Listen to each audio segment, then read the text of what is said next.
I was at Amoeba Records in San Fran beginning of June with my kids, and we had just finished. He wanted to buy the Tyler the Creator record on vinyl. Not even new Tyler just dropped this morning, right? I know the Tyler dropped this Hands morning as well. Hands off the glass. I haven't listened to it yet.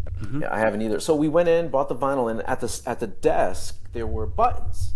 You know, we come from a button generation where we all wore. I mean, the button was your sign. You know what I mean? Like, you know, and it was just an amazing moment where my son went, you know, Dad, can I get the Fugazi button? And the girl behind the counter kind of gives like a look, and he's like, "Nah, I think the Operation Ivy button's better." And she gives you another look, and then he's like, "Hey, would you mind if I get the Nirvana for my sister?" And the woman looks at me, she's like, I think I want kids, you know, because That's amazing. you know, That's but amazing. that's what I'm proud about.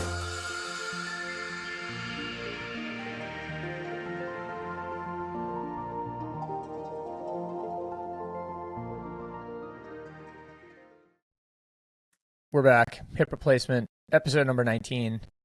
Kyle, we had another sort of last minute scheduling change and another last minute serendipitous drop in.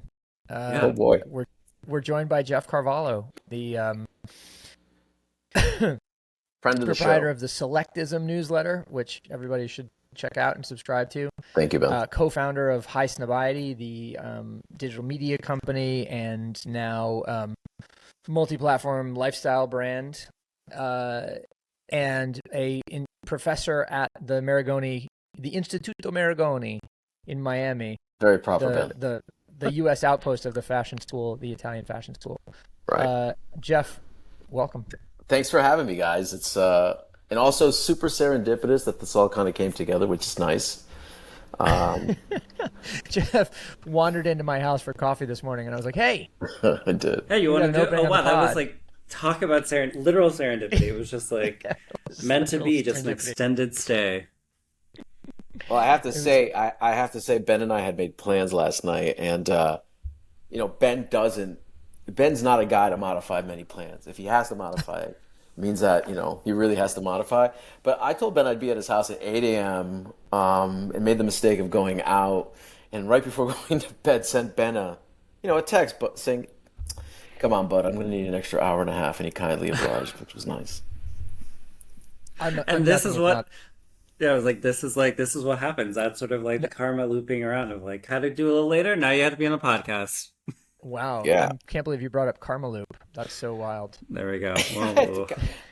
Again, Man. a great Boston company. What generation are they though? They were not a Gen X brand. They were. Are They were. Gen X? I don't think they're not millennial. I don't think. Well, I mean, Karma Loops. Okay, so for everybody that's not familiar, our younger audiences, Karma Loop was a multi-brand online retailer, a sort of a precursor to. Geez, I don't know. What are they precursor to? Like a. They were one of the original online shopping platforms for what became the streetwear generation. Right. Yeah, I was going to say. I mean, there isn't really it's like if Mr. Porter only did streetwear or something like that, you kind of draw an analogy. There isn't anything else. They also wanted to really. I think what was interesting about Karma Loop was they were selling goods, and then more importantly, they had sort of this media vision that unfortunately didn't come to fruition, where they wanted to start really doing programming for very much. I don't want to say the Vice generation, but certainly that cohort that would read Vice, as an example. Yeah, it was. I mean, who I think you would. I mean, Vice in its popular imagination is probably known as millennial at its core. Right. That certainly was the way we positioned the company for a long time. But really, like, it started out as very much a kind of a Gen X thing. And I mean, like Greg Selko's what? He's probably a little bit younger than you and me, Jeff, but like in his late 40s anyway, I would say. I mean, you know, you think about things like coming and passing. When Karma Loop went down, and it did go down pretty hard. I have to say the thing I appreciate about Greg Selko, who founded it, was that he came out and was just like, "I fucked up." You know what I mean?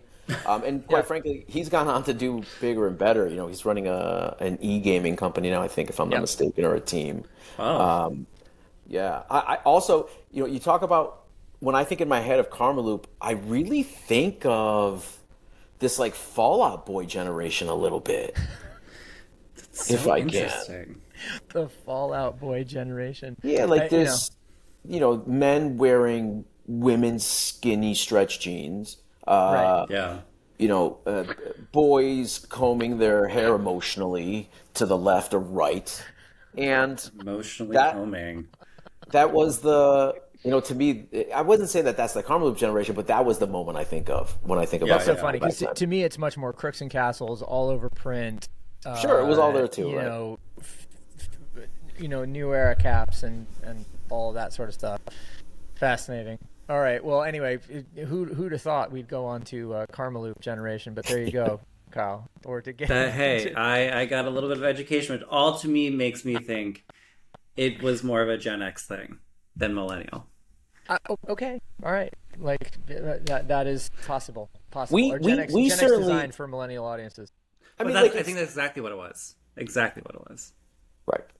You wouldn't be able to have. Again, I don't want to sound like an old man, but certainly, if we didn't have a certain level of punk or new wave, we certainly wouldn't have a lot of what we have today. But totally. every generation says that shit, and it's a little bit boring at this point. Like there's no reason to. Wait, what they say? What? Our generation did it first. Our generation did it better. Yeah, our generation touched it first. Nothing is worse. Especially, most of the kids I teach are in their early 20s. Like, nothing's worse than talking to them about their generation. Like, so to me, it's really interesting when you think about this dynamic between, where that line is. It's very cool.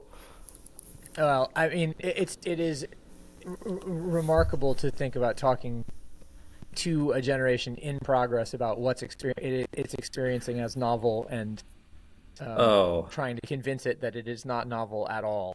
It is a losing battle. Yeah. It's just like you are a bit of an entitled asshole, not intending to be. Like, you don't know, you're trying to like stand on business, but you're like, oh, sweetie, you have no idea about like generations upon generations who have done this, and like, I love your spirit. You will grow and learn that like you are wrong, and that's okay. We've all been there. Can I ask you guys a question just on this idea of generation? If we look at somebody like an Olivia Rodrigo, who's not in the moment right now, but definitely has had her moment and has that, like, I'd say arguably the punk rock spirit, who came before an Olivia? Certainly there were plenty of players. Susie, Wait. Go ahead. Sorry, I thought you said Sweetie, which I was a little confused about because I don't associate Sweetie and Sweetie is and punk Olivia in Rodrigo. another way, but not exactly. Different worlds. No, but I mean like the Go-Go's. For sure, Go-Go's, Banana. I mean, I think I think it's like Olivia. There's probably somebody in between Avril Lavigne. Then you probably have like 4 non-blondes and like truly like 90s grunge people. Then you probably have like Go-Go's, Blondie, who's lower. Right. Yeah, for sure. Well, and Exene Cervenka. Mama Cass. Mama Cass for sure. The influence. I think you. I mean, the Olivia Rodrigo thing though is like there's a specific set of like punk and totally new wave and modern rock references that didn't exist with Mama Cass. Like, totally. Oh yeah. Agreed, Ben. Agreed. Mama Cass's Waylon would not. We would not have Olivia Rodrigo without Mama Cass in some way, and other people too. I mean, she's a big California girl, so I feel like they connect. You wouldn't have Katy Perry without Mama Cass. Right. By the way, can I just say this? I watched the Yacht Rock documentary on a recent flight, and I was just so struck by the conclusion of the Yacht Rock documentary, which was essentially like these guys were unbelievable musicians, and they would have had this incredible run go on forever, except for MTV coming out and the fact that they were ugly dudes. That's right. So they didn't present well on television. I mean, the Oak Ridge Boys look nothing like fucking even ZZ Top. ZZ Top had to very much bring in the women to make up for they their had a beards. look, they had an aesthetic. True. Yeah. But what's funny is that like there will never be anything else like that anymore, because like you do have to be so beautiful now, and like if you are a bit busted, you can get a makeover, you can get your face redone. Like I think of people even like, you know, the people like say like what's his name, like a Louis Capaldi is probably like the most unsightly of say like a singer these days. But even then it's like there's a cute factor to him that appeals to some people, but like there are very rare examples of non-traditional beautiful people succeeding in music. Very few. Oh, totally. Ed Sheeran. Unless niche, and then it doesn't matter.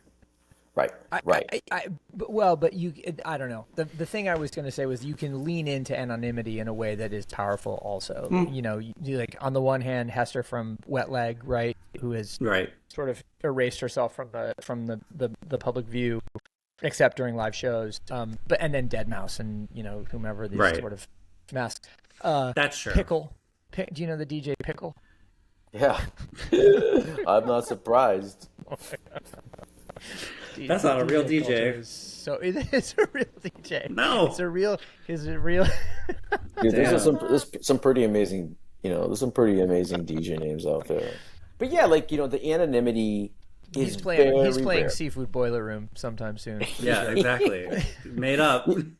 I mean, Sia ran into that issue, right? Sia was an artist who, as soon as anybody fucked with her in terms of her, she just, you know, she put it up. She put that veil.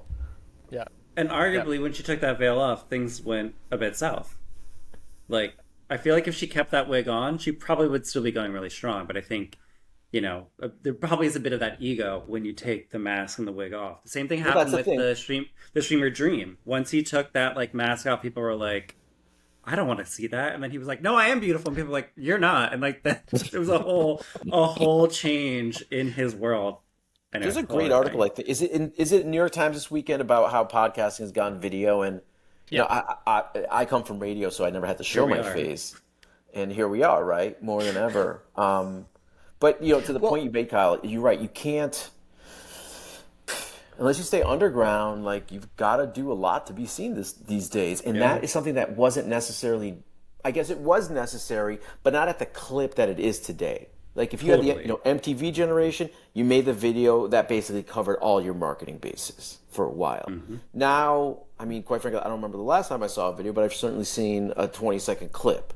It's a lot harder, man. There's no doubt about it. It's a lot harder. You do have more tools, you have more speed, you have more ability to automate, but it just keeps getting harder to reach audience. Yeah, well, to the point where it's like if you're trying to design a scenario in which you reach audience, it's very difficult to design. So it's almost better to just do the thing that feels right and then let things happen as they happen. Mm-hmm. On that note, can we just talk about the Coldplay incident for a few seconds? Because I am absolutely fascinated by this, and I'm not. You know, we certainly don't need to give a refresher on what it was. You know, guys, you know, unfortunately got caught on camera. It was to me blinding how fast it happened. Like at a clip I've never seen. Right. And more importantly, the amount of amazing memes that came out of this. Go ahead, Ben. No, I was just saying. I mean, it's almost like it was designed to be memed. I mean, just like the and this is, I mean, it's one of the reasons that mimetic communication works, right? It taps into this like lizard brain, fight or flight sort of identification around it. But yeah, no, we talked a bunch about this in the car on the way home yesterday. It's like, had the guy just stood there, had they just stood his ground, nobody would give a shit. It was an emotional moment. It would have moved on. Like even that move, the disappearing. He was like the trick where you descend the elevator behind the couch, like full on. Oh yeah, power. yes. And also, to me, it's also interesting how that their lives have absolutely forever changed because of that moment. Because of at the end of the day, like a very mundane thing that, catapulted into something well beyond. I think the two things that jump out to me is that, like, number one, I'm surprised this hasn't happened before at this level. Because, like, I'm sure you guys know, having worked in media and worked in the biz, let's say, is that, like, any concert, any event, any mall you go to now probably has, like, an appearance release somewhere. So it's like, you do something funny, you say I love this shop while you're walking and it's caught on camera, they're going to use that in an ad. They are. Yeah. And, like, that, like, I'm so intrigued that, like, something like this hasn't happened before, number one. Number two, if these people, like the CEO is going to sue the venue and or Coldplay for, like, not having proper legal documentation, because, like, that, I could see that being a thing. Sure. But is this happening, or is this more? Is this this is speculation. Kyle's like, is hypothesizing that could be the case. But I wouldn't see, like, look, it's a CEO, like, this is somebody who has money and power, so it's like, you can very easily, in a position like that, like, do a sort of backroom legal deal where it's like, look, guys, like, this is, like, defamation, and I know you didn't intend for this, but, like, clearly I lost my job, and, like, you made this into entertainment, and the rest is history. So, like, that is, like, I think that I'm not a lawyer. I don't do any lawyerly things, but I can see that being a very clear case of, like, yeah, they did fuck him over in a lot of ways. This kind of opportunity to be had is very much a generational thing, because we just didn't have as many tools to be had in this way as we did in the past. To Cal's point, everything's being filmed. I just took a lease on a new place, and there is a photo release in that as well. Really? In your apartment complex, in your or apartment? wherever. Yes, wow. There is. Because they of course want to sell units. Did you move into an influencer building, Jeff? I wish. I wish. No, I moved to the top floor. That's why. They're going to have a drone watching you, and then so they can, like, put that in a commercial. Oh, I see. Okay, yeah. That's why. All right, fine. You're moving on up. George Jefferson over here. Damn. That's another deep cut for our younger audiences. Go look up that show. Sherman Hemsley at his finest. His strutting finest.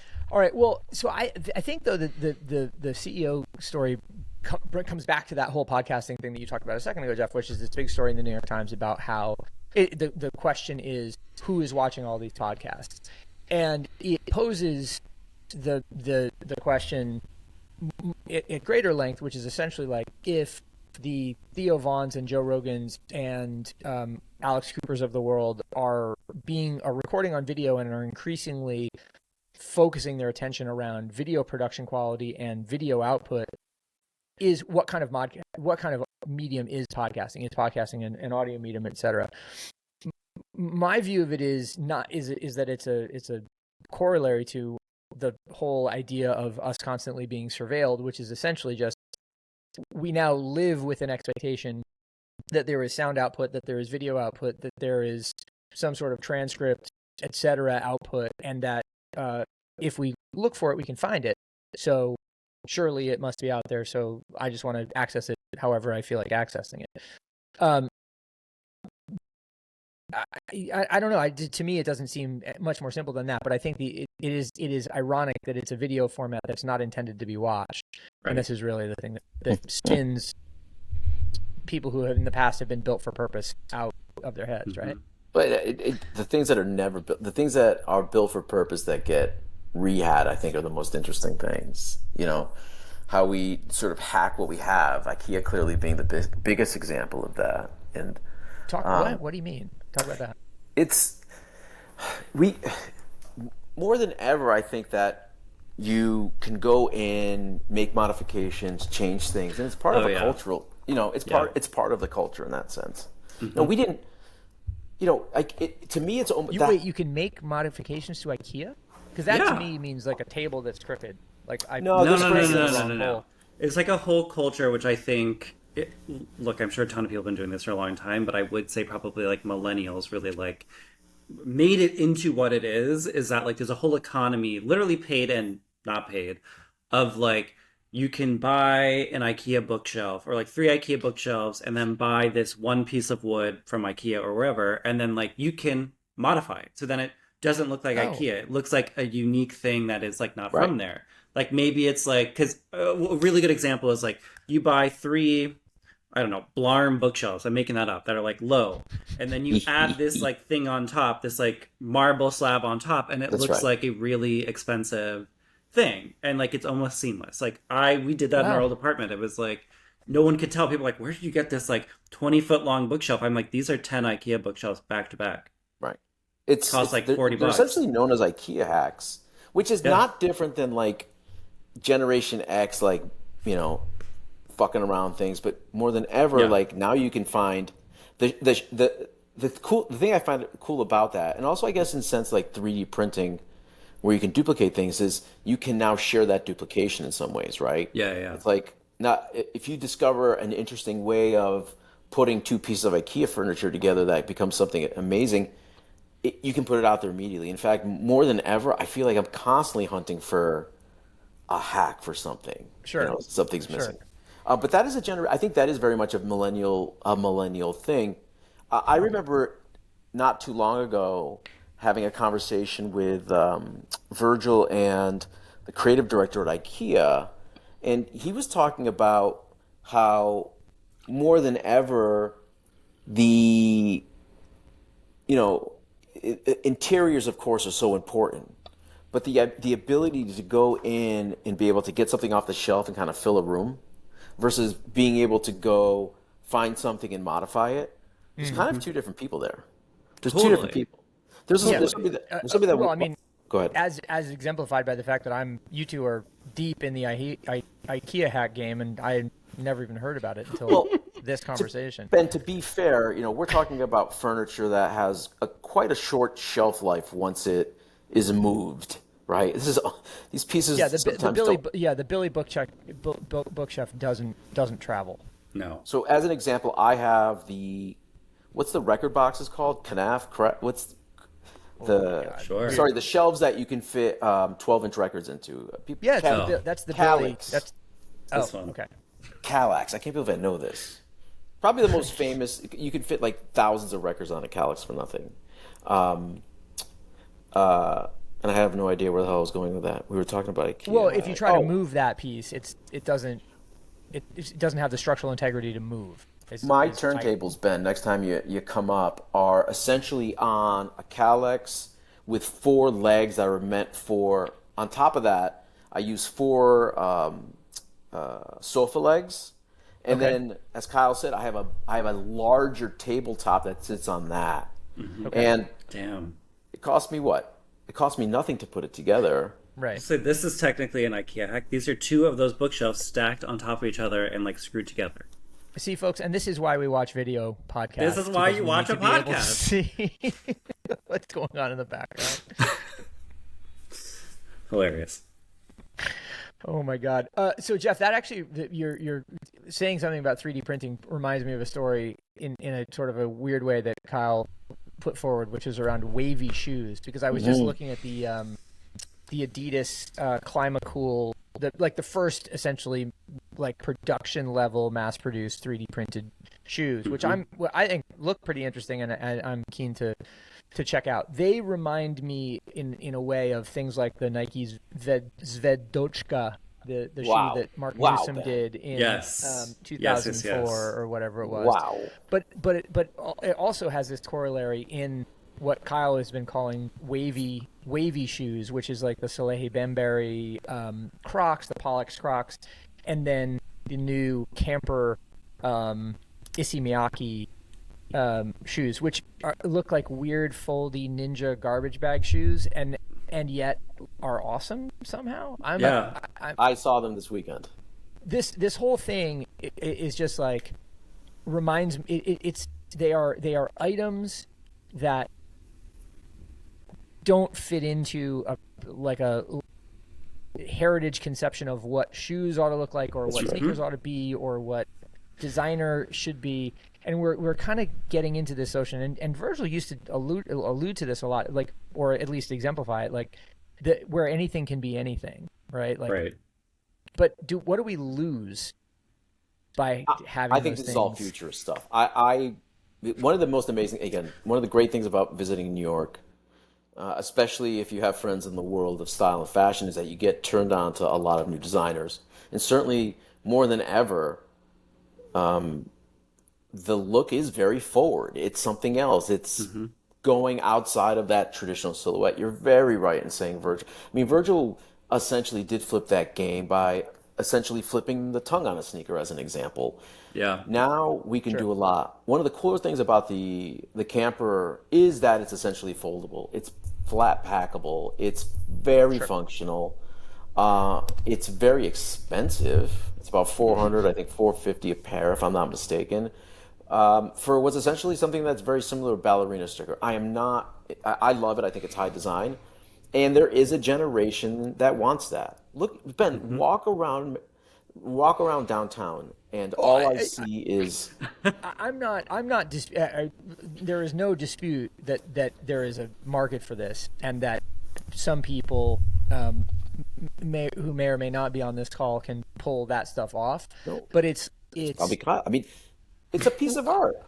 No. I agree completely. But I wonder also, like, when you say, okay, anything can be a shoe, do we lose the purposes of do we lose the purpose of shoes? You know what I mean? I guess, and I wonder how we think about that generationally or otherwise. Jeff's got his hand up. Go for it. I think this is essentially the dilemma of a company of Nike, where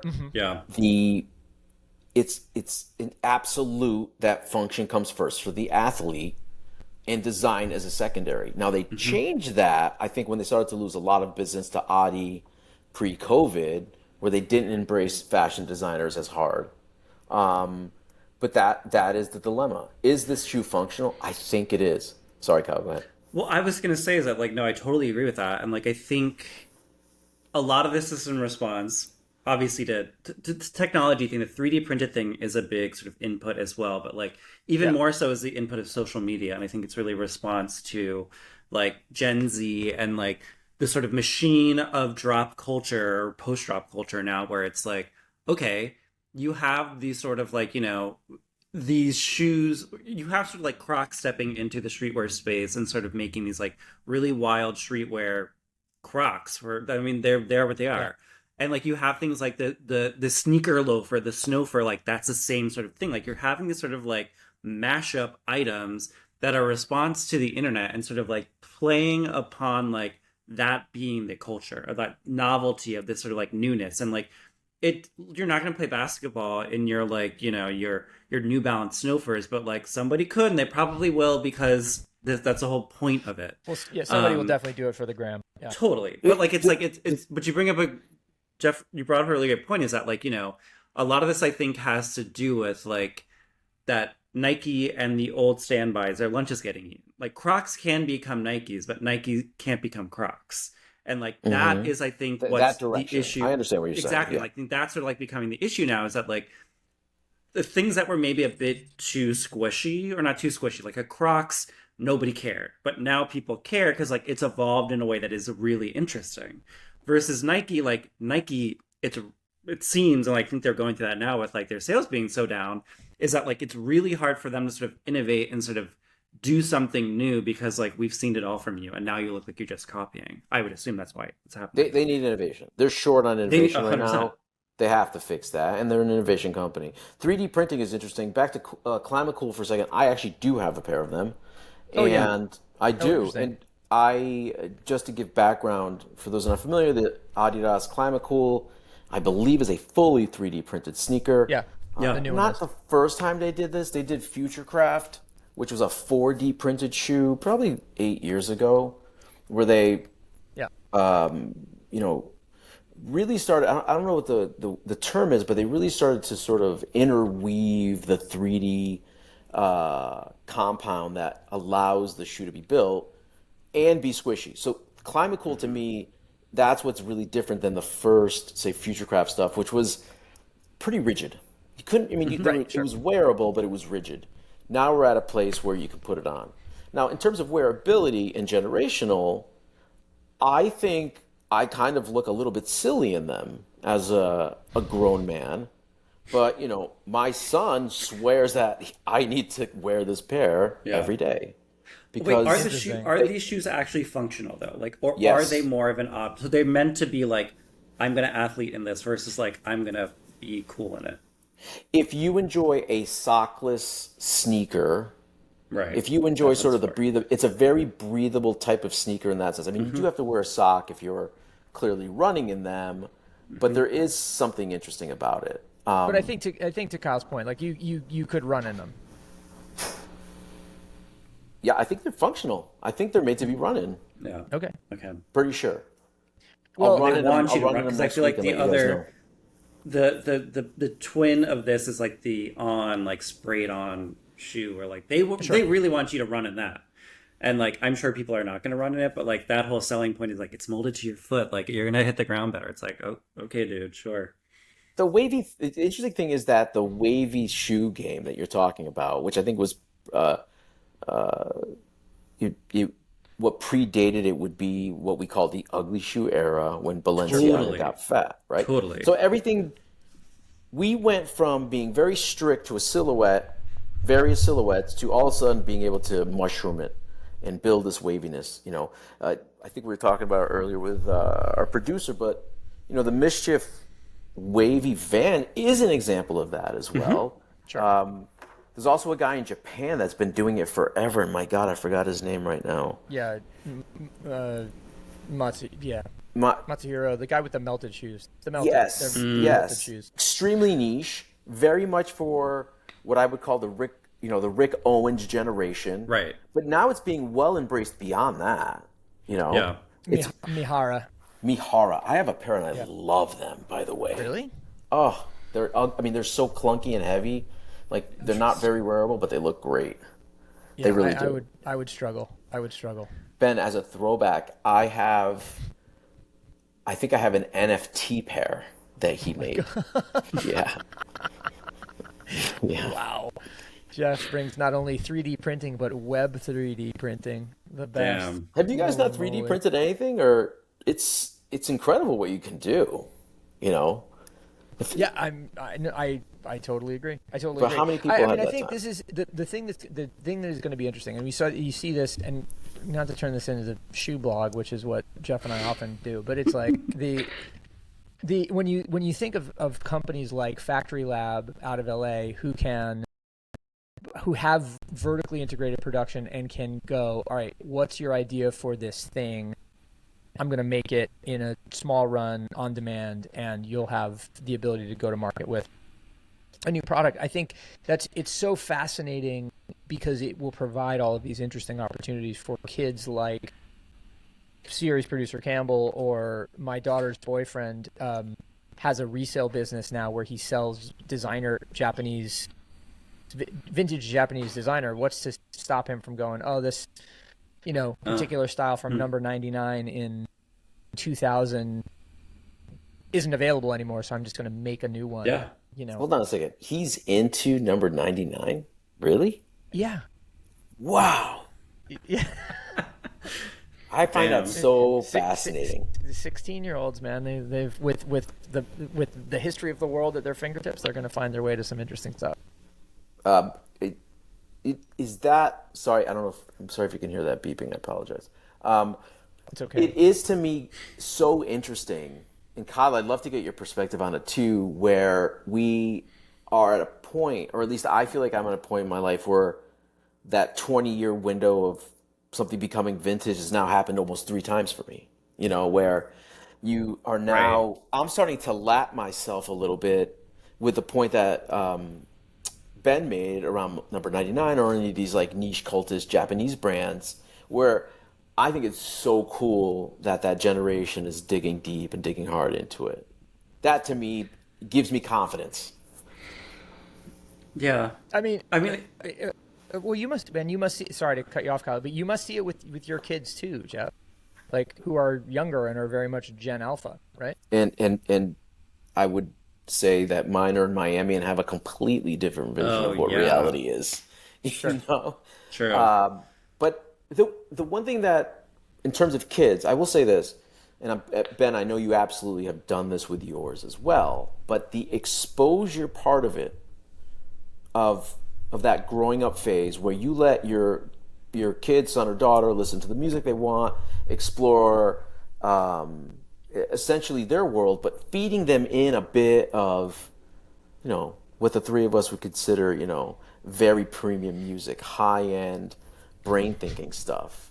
That is what excites me. And yeah, I brag about my kid knowing, the difference between an Operation Ivy and Fugazi and Beyonce song. Like, Yeah. it's super cool. If I can share, I was at Amoeba Records in San Fran beginning of June with my kids, and we had just he wanted to buy the Tyler the Creator record on vinyl. New Tyler just dropped this morning, right? I know the Tyler dropped this morning Keep as hands well. off the glass. I haven't listened to it yet. Yeah, I haven't either. So we went in, bought the vinyl, and at the desk there were buttons. We come from a button generation where we all wore. I mean, the button was your sign. You know what I mean? Like, and it was just an amazing moment where my son went, Dad, can I get the Fugazi button? And the girl behind the counter kind of gives like a look, and he's like, Nah, I think the Operation Ivy button's better. And she gives you another look, and then he's like, Hey, would you mind if I get the Nirvana for my sister? And the woman looks at me, she's like, I think I want kids, because That's amazing. That's amazing. That's what I'm proud about. It's making sure that, and selfishly, by the way, I think, is making sure that my kids, they know.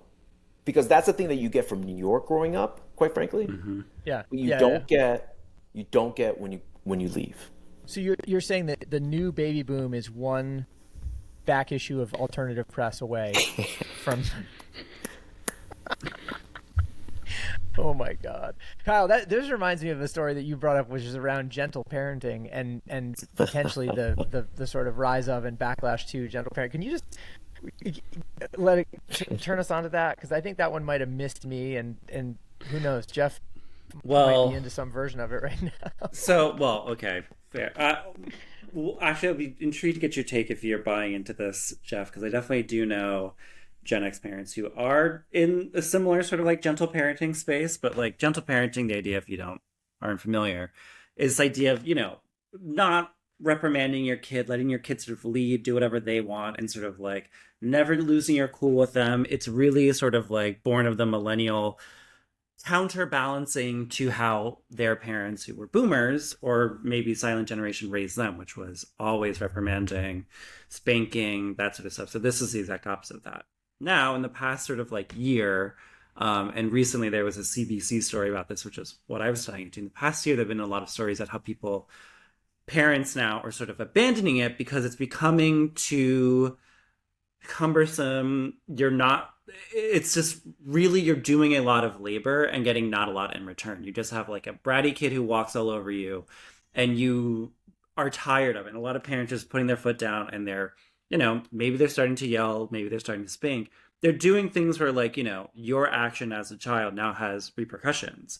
And I think there's a lot that could be said about this of like, I think this probably directly relates to like a lot of the stories that like the kids in school now, they're nightmares. They've never been this bad. Now they're really bad. Like, I think that is related.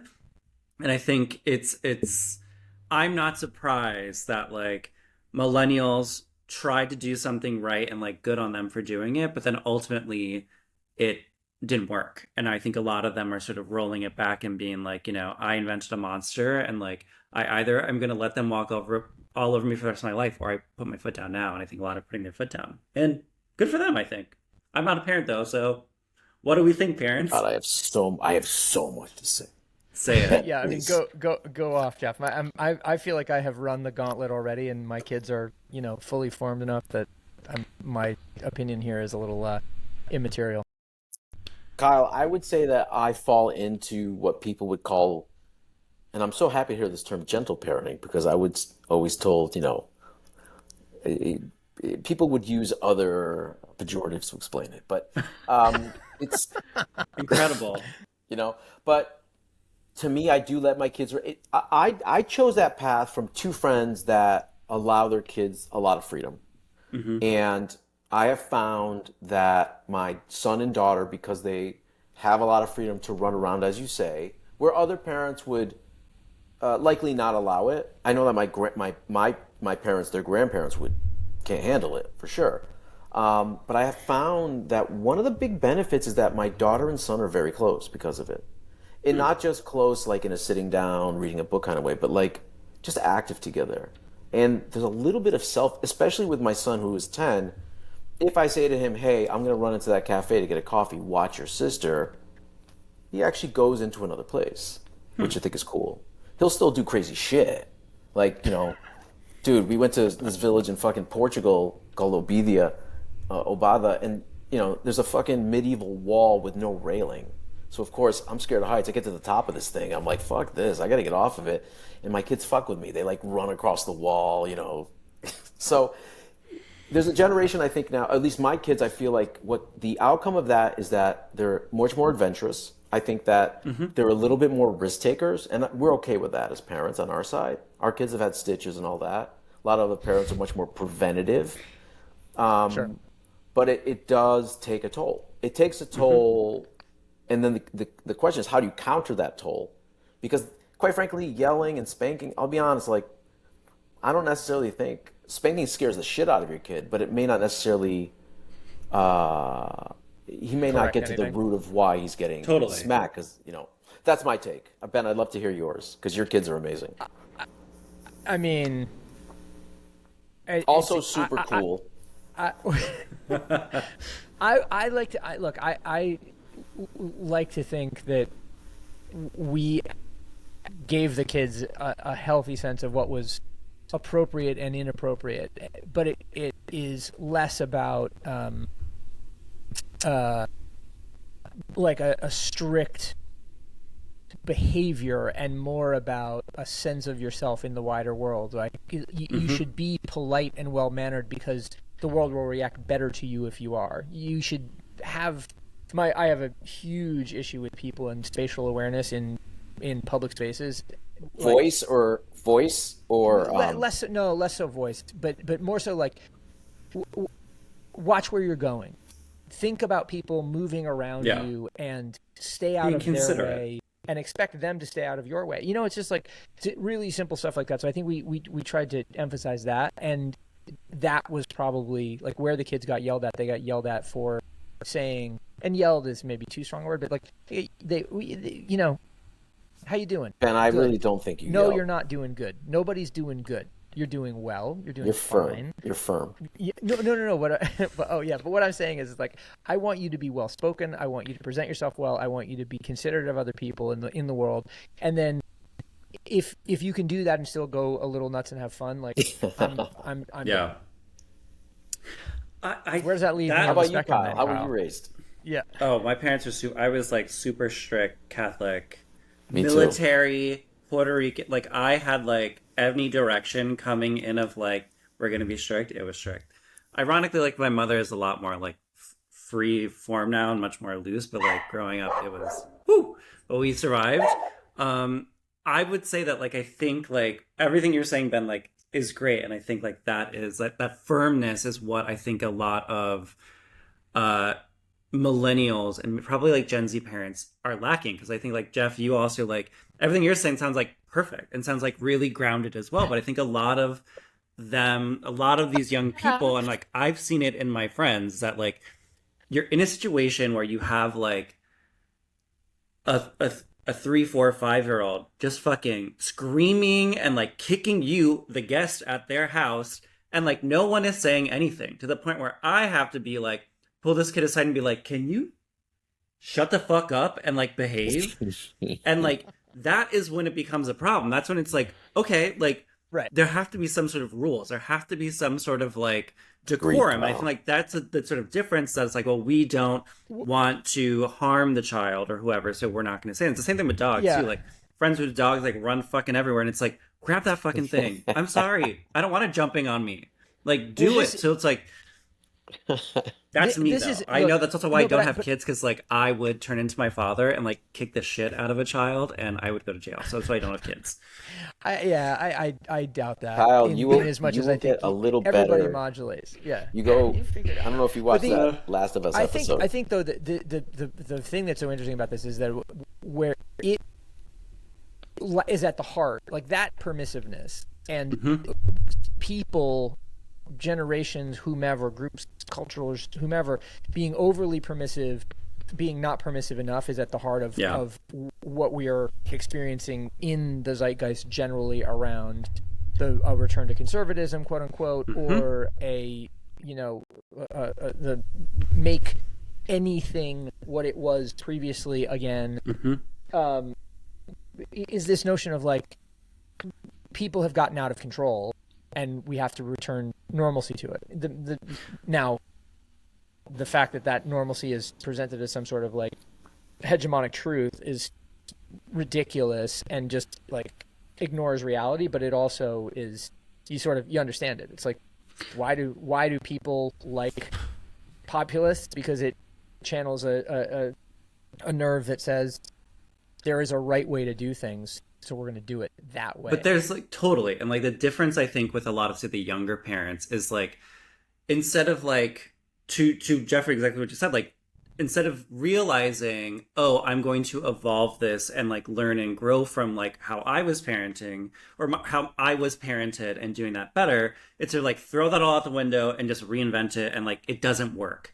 And I think it's like, funny enough, like bringing us back to like the whole podcast or now video thing is like you realize like these things go into the form that they've always been of just sort of like, what's the best version of a talk show? Yeah, it's on video. Is like you get that way because it's just like you're sort of iterating and improving upon the thing that came before. And like to that point, that is like sort of like the lesson that was supposed to be learned, is that like, let me leave behind the things that didn't work and tweak the other things and like make some stuff better and add my own spin to it, instead of just like reinventing it all, because eventually it's going to go back to that way that it's sort of like, improving a little bit more and more. Like that's human evolution. Hopefully. I do believe that media consumption, this is a little bit off topic, but if you look at the first web, it was extremely flash and big graphics and lights, and we didn't necessarily need that web, right? We needed the information web, and then everything kind of streamlined a bit. I think it's interesting, especially at Ben's house. I noticed that one of my subscription had lapsed because he had an issue sitting on his table, and you realize that while I could actually read that online, damn, that physical weekend magazine looks a lot better to flip through, right? So that gets lost and then sort of returns, and that's the de-evolution of shit that I actually enjoy. It's the weird shit that we're doing politically, like Trump calling for like the Washington Nationals and what's Cleveland's new name? Because in my head I was going to call them Indians. Unbelievable, like insane. Okay, really unbelievable. Well, the thing that's more like whether or not the Washington Football Club ever returns to its dead name, let's call it, is immaterial. Like that's a troll, right? It's a total troll. It's a total troll. There's a total troll, and it's a troll to just distract from the mess he's gotten into with the Epstein files. But the thing that's more worrying is that I read this morning that there's now going to be a $250 upcharge on visitors to the U.S. who need to seek a visa. Yeah, this is reported. I saw it in the public announcement newsletter this morning. CNBC reported on it. $250 charge to visitors to America. Who exactly is that helping? Right. Like, it's. I mean, it's. I guess this is the whole thing. It's just like it's insane. Oh God, I know this is not a politics issue, but I have been talking quite an amount about who had actually voted for, who we have in place today versus like the outcome. And more than ever, I'm finding people, especially a millennial of all things, who is on a legal green card here from Venezuela, and she made a change of address because she moved. That triggered her to come in for another interview. You know, it's Damn. it's just I don't want to get nervous here, but like it's insane. It really is a little bit troublesome. 100%. Well, I mean, because these decisions get made willy-nilly. It's the arbitrariness is the thing that Yes. bums me out, right? It is totally that. It's totally that. Arbitrarily evil and stupid at the same time. Terrible combination. But it's you know, when we think about things getting better, it's kind of crazy to think that we are just still falling into the. Here's the thing: we've been saying the world's going to get better, and it has. Undoubtedly, it has better. We live longer. We get information better. You know, there's an easier way to get info, right or wrong.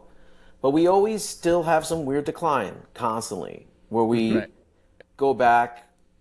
So, to me, sometimes when I read the press and they're like, or op-ed pieces where they're like, yeah, it's time for a change. Truth is that it comes a lot. It comes a lot more than we think. And people, I don't know how you guys feel about this, Kyle and Ben, but I think some people just get bored of the same old thing, even politically.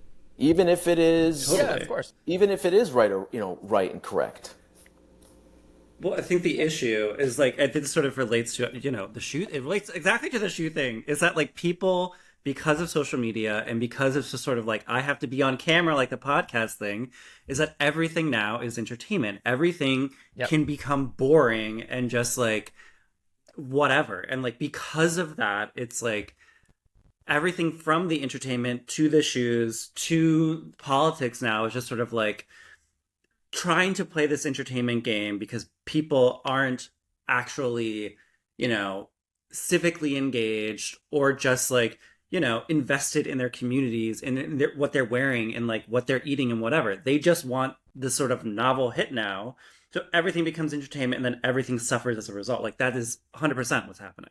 Like there's to the point of Trump talking about like the dead name of the DC team. It's entertainment. Like the Epstein file thing is all entertainment. Like we shouldn't be dealing with any of this shit. But it's like people now equate everything that is on a screen as TV. Do you want to vote for the funny person or the funny bad man or the funny lady? We know what happened. Here we are. The lady wasn't funny enough. She owned a gun. I think that would. She said she owned a gun, which is very funny.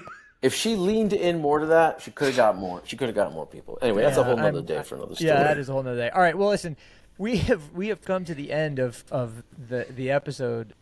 Jeff, what a pleasure to have you, and a weird serendipitous chance. Where do people find you? Guys, everyone find me. You can find me at Jeff Carvalho essentially anywhere, but I'd love for you to subscribe on Substack to Selectism. That's SELETISM. Thanks, Ben. Thanks, Kyle. You're welcome. Thank you. All right. Well, Kyle, we will be back next week with another guest and another discussion, and hopefully less in shitification. But in the meantime, everybody, thank you for tuning in. We do this every week on YouTube and on all your favorite podcasting platforms. And so we would love it if you'd subscribe or like or leave a comment or whatever on the video or on the audio, whichever you prefer. It's fine. Whichever you prefer, yes. Doesn't matter. All right, everybody. We'll talk soon. Thank you. Thanks, y'all. Yep. Bye.